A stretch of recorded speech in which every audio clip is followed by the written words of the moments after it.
Hello everyone. आज हम इस वीडियो में जो DU LLB एंट्रेंस के कुछ क्वेश्चंस आए थे जो स्टूडेंट्स के रिव्यू से पता चले हैं उन क्वेश्चंस को डिस्कस करेंगे और पॉसिबल आंसर्स को।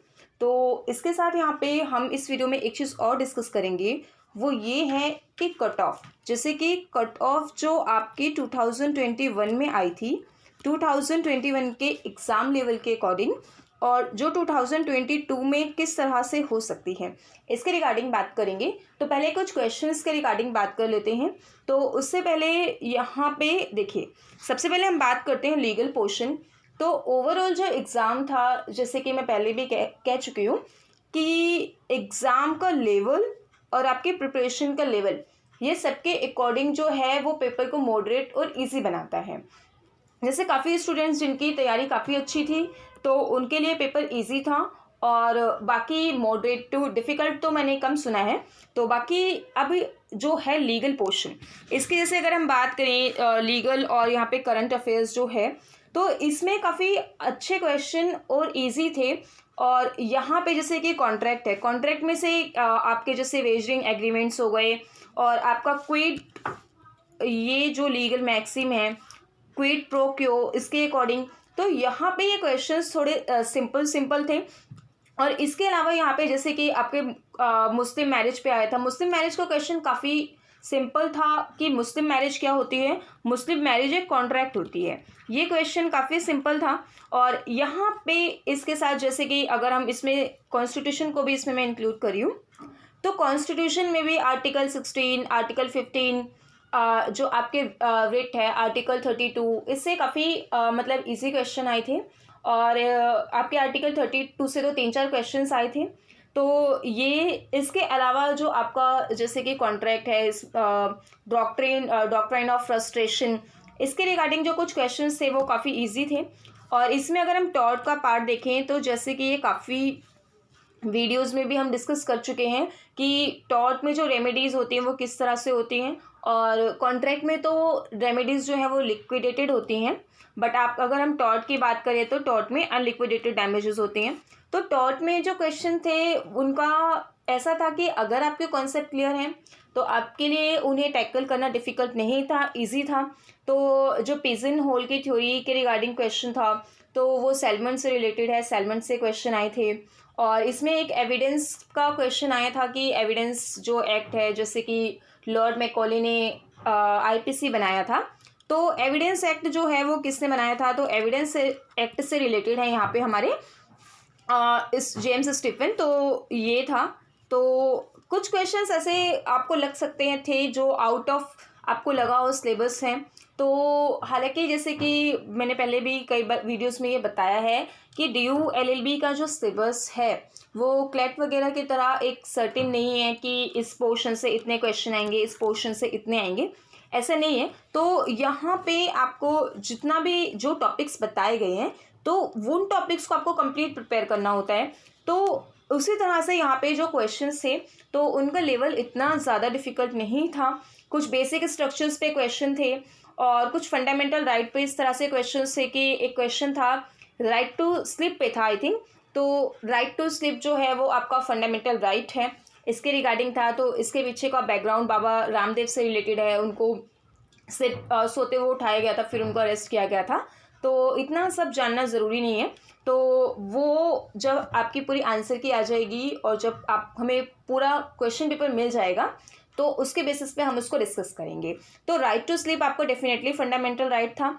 इसके अलावा एक बहुत पॉपुलर क्वेश्चन आया था, जैसे कि आप सभी को याद होगा कि जो हमारा IT एक्ट है, इंफॉर्मेशन टेक्नोलॉजी एक्ट, इसमें काफ़ी इंपॉर्टेंट एक लैंडमार्क जजमेंट है, श्रेया सिंगल की जजमेंट है। उससे रिलेटेड काफ़ी इंपॉर्टेंट जो सेक्शन है 66A, इसकी इसके ऊपर आया था कि कॉन्स्टिट्यूशनली है, अनकॉन्स्टिट्यूशनली इसको वैलिड किया, अनकॉन्स्टिट्यूशनली ठहराया गया था इसको। तो ओवरऑल इसमें हर सेक्शन को कवर किया गया था। जैसे कि टॉर्ट में ही आपकी स्ट्रिक्ट लाइबिलिटी है, स्ट्रिक्ट लाइबिलिटी का कॉन्सेप्ट जो है इंडिया में, यहाँ पे इंडिया में भी देखने को मिलता है। तो इंडिया में स्ट्रिक्ट लाइबिलिटी से ज़्यादा एब्सोल्यूट लाइबिलिटी का स्ट्रिक्ट लाइबिलिटी का तो कॉन्सेप्ट नहीं प्रपाउंड हुआ था, बट इंडिया में एब्सोल्यूट लाइबिलिटी का कॉन्सेप्ट जो है वो आया था। लेकिन स्ट्रिक्ट लाइबिलिटी का भी टॉर्ट में है। तो टॉट से भी इस बार क्वेश्चन अच्छे से पूछे गए थे।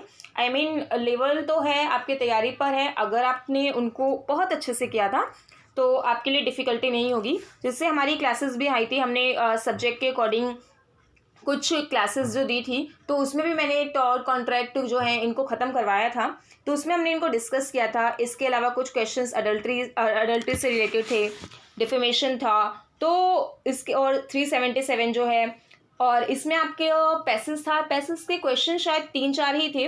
मैं पैसेज के क्वेश्चन पे श्योर नहीं हूँ कितने थे, बट पैसेज जो है वो था। तो पैसेज के लिए मुझे मिक्स मिला है कि रिव्यू की इजी था, कुछ कह रहे थे कि थोड़ा सा टिपिकल था, तो I am not sure about passage, but हाँ पैसेज आया था। तो 3-4 क्वेश्चन उससे शायद थे। इसके अलावा जैसे कि कुछ लैंडमार्क जजमेंट्स भी आई थी और करंट जजमेंट भी आई थी। तो यहाँ पे जो लीगल का अगर हम देखें और कॉन्स्टिट्यूशन में भी कुछ ऐसे स्टेटमेंट को, जैसे असेशन और रीजनिंग को लेके क्वेश्चन थे। तो इसमें जो एक क्वेश्चन था, पूरा क्वेश्चन मुझे नहीं मिला है, तो जो पता चला उस क्वेश्चन में था कि जो आपका नेशनल जो डे होता है, सॉरी नेशनल डे नहीं, कॉन्स्टिट्यूशनल डे रिगार्डिंग जो था 26 नवंबर से रिलेटेड था वो, और उसमें ये था कि कॉन्स्टिट्यूशन कब इन्फोर्स में आया। तो पूरा नहीं पता, बट जो मुझे क्वेश्चन पूरा नहीं पता, लेकिन जो 26 नवंबर में ऐसा था कि हमारे काफ़ी प्रोविजंस जो हैं वो इन्फोर्स में आ गए थे। कुछ प्रोविजंस 26 नवंबर को जब हमने कॉन्स्टिट्यूशन को अडॉप्ट किया था, उसके साथ प्रोविजंस कुछ इन्फोर्स में आए थे, और कुछ प्रोविजंस ऐसे थे जो हमने 26 जनवरी को इन्फोर्समेंट में लिए थे। ठीक है, तो अब जब आप इस पूरे क्वेश्चन को देखेंगे तो आप इसको समझ पाएंगे कि इसमें कौन सा ऑप्शन होना चाहिए। तो ये था। इसके अलावा अमेंडमेंट से रिलेटेड क्वेश्चन थे, जैसे कि 101 कॉन्स्टिट्यूशनल अमेंडमेंट जो है हमारा वो जीएसटी का था। काफ़ी इंपॉर्टेंट और काफ़ी पॉपुलर अमेंडमेंट था ये, तो इसको लेकर मुझे नहीं लगता किसी ने गलत किया होगा, गलत नहीं करना चाहिए। और इसके बाद यहाँ पे और अगर हम देखें करंट अफेयर्स का पार्ट जो है, करंट अफेयर्स में जनरली यहाँ पे क्या था कि कुछ क्वेश्चंस थे स्टेटमेंट बेस्ड थे, जैसे कि एक काफ़ी इजी क्वेश्चन था कि G7 जो थी उसके रिगार्डिंग कहाँ पे हुआ था वो, तो G7 जो था वो तो जर्मनी में था। और इसके बाद यहाँ पे कुछ क्वेश्चन, एक प्रीवियस से रिपीट क्वेश्चन था कि महात्मा गांधी जी को यहाँ पे मतलब कि उनको शायद भारत रत्न के रिगार्डिंग था, तो उनको वो नहीं मिला था। तो ये प्रीवियस काफ़ी बार रिपीट हुआ है, तो ये क्वेश्चन था। AWS अमेंडमेंट के रिगार्डिंग भी क्वेश्चन था, और 104 जो अमेंडमेंट था उसके रिगार्डिंग था। और इसमें जो है एंग्लो इंडियन जो है उनके रिगार्डिंग उनकी जो सीट्स से उनको हटाया गया था, और तो ये था। इसके बाद यहाँ पे एक क्वेश्चन ICJ से था, यूनाइटेड नेशंस ऑब्वियसली हमारे सिलेबस में है, तो उसमें कुलभूषण यादव से रिलेटेड भी कुछ क्वेश्चन थे। तो कुलभूषण यादव से रिलेटेड जो है मुझे एग्जैक्ट क्वेश्चन नहीं पता, बट उनका ये था कि उनको पाकिस्तान ने जो है वो सेंटेंस सुनाया था डेथ सेंटेंस का, तो उसको ICJ ने जो है वो कंफर्म किया था। और यहाँ पे कुलभूषण यादव के सपोर्ट में जो इंडियन एडवोकेट यहाँ पे हैं हरीश साल्वे, उन्होंने यहाँ पे उनको क्या किया था, वो एज अ काउंसिल गए थे, तो ये पूरा मैटर हुआ था। तो ये पाकिस्तान ने उनको पनिश किया था, और ये इंडियन सिटीज़न है, और उसके बाद ICJ में अभी ये मैटर चल रहा है।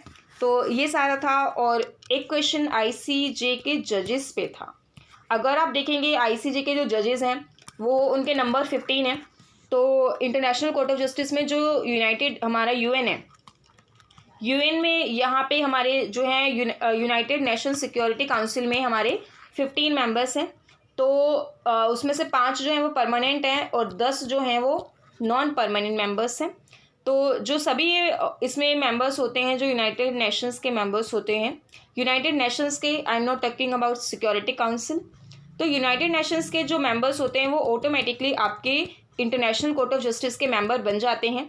तो ICJ के जो मेंबर्स बन जाते हैं वो, लेकिन इसमें जो जजेस होते हैं वो कंट्री वाइज उसको रिप्रेजेंट करते हैं। इंडिया के कुछ जजेस भी हैं वहाँ पे और पहले भी रहे हैं। इसके बाद यहाँ पे आप देखेंगे कि एक डे से रिलेटेड क्वेश्चन आया था, वो मुझे नहीं पता कौन सा था, एग्जैक्ट नहीं याद है।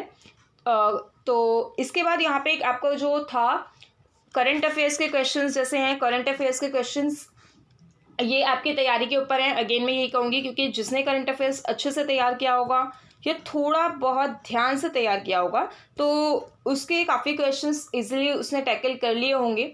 जैसे कि अगर मैं कहूँ 20%, 18 to 20% जो आपके क्वेश्चंस हैं, 18 to 20% क्वेश्चंस आपके करंट अफेयर्स के थे। तो उसमें से अगर आपने 12 से 15 भी ठीक करे तो काफ़ी अच्छा है ये। तो अभी हम डिस्कस करेंगे ये भी कि कितने क्वेश्चन आपके लिए सेफ जोन में हैं, कितने नहीं हैं। अब इसके बाद यहाँ पे अगर मैं इस पार्ट की बात करूँ आपके कि रीजनिंग पार्ट की, अब मैथ्स का अगेन एक क्वेश्चन आया था। मैथ्स जब से एनटीए ने एग्ज़ाम कंडक्ट कराना शुरू किया है तो मैथ्स बहुत ही नाम के लिए आता है, एक दो क्वेश्चन आते हैं और बहुत सिंपल आते हैं। तो मैथ्स एक ही क्वेश्चन था, शायद मे बी प्रोबेबिलिटी का बता रहे हैं। तो अगर जिसने प्रीवियस ईयर पेपर भी किया होगा तो उसके लिए आसान होगा। तो मैथ्स का कौन सा क्वेश्चन था आपके, इनमें कुछ काफ़ी क्वेश्चंस रह गए होंगे या काफ़ी क्वेश्चंस इसमें क्लियर नहीं होंगे तो आप कमेंट सेक्शन में उन्हें बता सकते हैं, तो हम उनको भी आगे डिस्कस करेंगे। तो जैसे कि इसके बाद यहाँ पे रीजनिंग पोर्शन में देखें तो हमें ब्लड रिलेशन के क्वेश्चंस हमें काफ़ी दिखे थे, और डायरेक्शन से, कैलेंडर से, कोडिंग डिकोडिंग। तो यहाँ पे कुछ डिफ़िकल्ट ज़्यादा क्वेश्चन रीजनिंग के नहीं थे, और कुछ यहाँ पे टिपिकल था पार्ट। ऐसे नहीं है कि पूरा पेपर आसान था। कुछ क्वेश्चन जैसे मैंने बोला कि आउट ऑफ जैसे सिलेबस थे, जैसे कि यहाँ पे प्रेजेंट थ्योरी, ये हो सकता है काफ़ी कम स्टूडेंट्स को पता हो क्योंकि ये आगे ज्यूरिस्प्रूडेंस से रिलेट करती है। और यहाँ पे जैसे कि एविडेंस एक्ट है, इनसे कौन रिलेटेड है, किसने उसको बनाया है, एविडेंस एक्ट को किसने फ्रेम किया है, ड्राफ्ट किया है। तो एविडेंस एक्ट का जनरली ये चीज़ नहीं पढ़ते हैं एंट्रेंस में। तो ऐसे कुछ क्वेश्चंस भी थे, लेकिन यहाँ पे अगर आप रीजनिंग और मैथ्स का पार्ट देखेंगे तो इसके मैक्सिमम क्वेश्चंस ऐसे थे कि आप अगेन एंड अगेन करके उसको सॉल्व कर सकते हैं। इसके बाद इंग्लिश पार्ट में डिस्कस नहीं करूँगी, इसके मुझे क्लियर क्वेश्चंस नहीं मिलेंगे। तो इसके बाद बाकी जो मिसलेनियस में हमारा बाकी, जैसे हम देखें आईपीआर, तो आईपीआर का आई थिंक आईपीआर के क्वेश्चंस बहुत ही कम थे, एक या दो क्वेश्चन थे। तो इंटेलेक्चुअल प्रॉपर्टी राइट से एक दो क्वेश्चन थे। तो यहाँ पे अब हम अगर ओवरऑल पेपर देखें तो ओवरऑल पेपर में करंट अफेयर्स में भी काफ़ी सही चीज़ें पूछी गई थी। आप जैसे खेल रत्न पे पूछा गया था, आपके भारत रत्न पे पूछा गया था।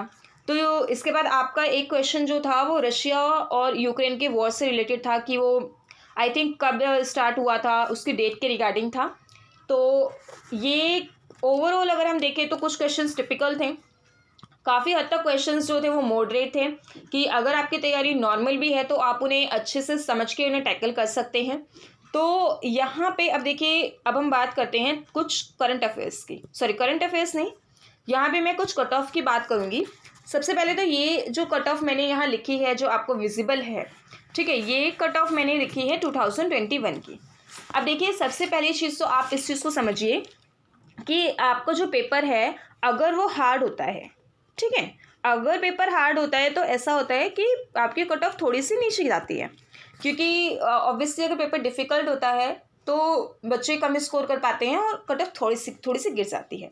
लेकिन वहीं पर अगर मैं कहूँ कि पेपर का लेवल थोड़ा मॉडरेट या इजी होता है तो कट ऑफ जनरली थोड़ी सी बढ़े या तो बैलेंस रहती है, ठीक है। तो लेकिन गिरने के चांसेस थोड़े बहुत कम होते हैं। तो मैं ये नहीं कह रही इस साल कट ऑफ गिरेगी या नहीं गिरेगी, बट प्रीवियस ईयर जो कट ऑफ थी, प्रीवियस ईयर पेपर का जो लेवल था वो भी मॉडरेट, या बाकी आप देखिए तो जो भी लेवल था उसके अकॉर्डिंग फर्स्ट कट ऑफ 234 गई थी और लास्ट कट ऑफ 232 गई थी। लेकिन वहीं अगर हम 20 की देखें तो 20 की कट ऑफ इससे काफ़ी कम गई थी। 20 की कट ऑफ में लेस देन जो था आपका यहाँ पे 230 से नीचे वालों का भी एडमिशन हुआ था। तो यहाँ पे जनरल की कट ऑफ 20 के बाद 21 में थोड़ी सी बढ़ी थी। तो अगर आपका मान लीजिए अगर आप जनरल कैटेगरी के हो और आपका स्कोर 240 या 240 प्लस बन रहा है, ठीक है, या मान लीजिए आपने 60 क्वेश्चन ठीक करें, 65 ठीक करें, तो आपके लिए आपका जो एडमिशन है वो यहाँ पे फिक्स्ड हो जाएगा, ठीक है। अब यहाँ पे देखिए, ये मैं सेंटर की बात नहीं कर रही, ये सिर्फ एडमिशन की बात कर रही हूँ। सेंटर के रिगार्डिंग भी मैं अभी बात करूँगी कि क्या है। तो यहाँ पे इसके बाद देखिए, अगर मान लीजिए आप सोच रहे हैं आपने सिर्फ 70 क्वेश्चंस किए हैं और आप ये एक्सपेक्ट कर रहे हैं कि आपके 65 से ही होंगे, तो 65 जो हमारा एक मार्जिन होता है हम लेके चलते हैं कि हमारे इतने सही होंगे 100% श्योरिटी के बावजूद, तो एक दो क्वेश्चन 3-4 भी ऐसे निकल जाते हैं। जिसमें से गलती हो जाती है, बट ये चीज़ बिल्कुल नॉर्मल है, ये सबके साथ होती है। तो जब भी आप कहीं से भी काफ़ी वीडियोस देख रहे होंगे, आप गूगल करके अपने आंसर्स चेक कर रहे होंगे, आप इन सब चीज़ों से आपको पैनिक होने की ज़रूरत नहीं है। आपको आंसर की जल्दी आ जाएगी, तो फिर आपको ये सारी चीज़ें क्लियर हो जाएगी, ठीक है। तो यहाँ पर आप परेशान मत हो, काफ़ी स्टूडेंट्स ऐसे हैं जिन्होंने 80 टू 90 प्लस अटैम्प्ट किए हैं, दैट इज़ ओके। तो यहाँ पे आप इस चीज़ का मार्जिन अभी ये ले सकते हैं कि अगर आपको स्कोर 240 है या उससे प्लस है जनरल में, तो आपके लिए एक सिक्योर है आपका एडमिशन।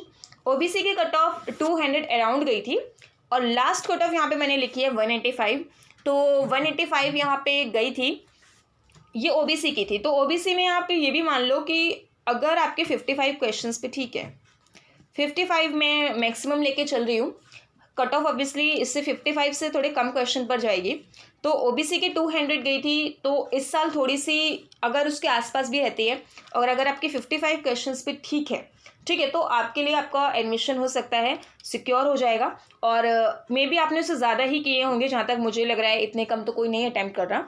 तो कुछ अगर नेगेटिव भी होते हैं तो आपको इतना ज़्यादा फर्क नहीं पड़ेगा। एससी के लिए अराउंड 163 समथिंग गई थी, मैं एससी के लिए श्योर नहीं हूँ, बट 160 प्लस गई थी फर्स्ट कट ऑफ। तो यहाँ पे जो लास्ट कट ऑफ थी वो 157 तक थी। तो ये जो कट ऑफ थी, इससे आप क्या कर सकते हो, देखो बहुत प्रैक्टिकल चीज़ है कि आपको आपका एडमिशन पे आपकी कैटेगरी यहाँ पे आपने लगाई होगी, तो उसके अकॉर्डिंग आपको एडमिशन मिलेगा। अब यहाँ पे मैं एक चीज़ और बात करना चाहूँगी सेंटर के रिगार्डिंग, ठीक है। तो सेंटर जैसे आप देखिए CLC और LC1 और LC2, ठीक है। तो CLC की जो कट ऑफ होती है वो LC और LC1 और LC2 से थोड़ी सी हाई होती है, क्योंकि मैक्सिमम ऑलमोस्ट स्टूडेंट्स जो होते हैं, अगर मैं कहूँ 95 तो भी ठीक होगा, 90 टू 95 कहना भी ठीक होगा। कितने स्टूडेंट्स की फर्स्ट जो प्रेफरेंस होती है वो CLC होती है, तो इसीलिए जो CLC की कट ऑफ होती है वो कंपेयरिंग टू इनसे ज़्यादा होती है। तो फर्स्ट ऑफ ऑल यहाँ पे आप देखेंगे कि आपको लिए आपकी सबसे पहले जो आपकी प्रायोरिटी है वो आपका एडमिशन मिलना है।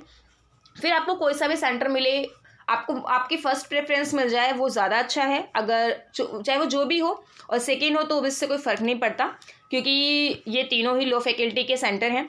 अब इसके अलावा ये तो हमारी कट ऑफ की बात हो गई। अब आपका कोई भी इसके रिगार्डिंग डाउट हो, आप कमेंट सेक्शन में पूछ सकते हैं और यहाँ पे आंसर की जल्दी आ जाएगी, और आंसर की आते ही मैं आपको अपडेट कर दूँगी। और फिर उसके बाद पूरे पेपर को हम एनालाइज करेंगे और आंसर की के बाद का जो प्रोसेस है वो भी हम डिस्कस करेंगे।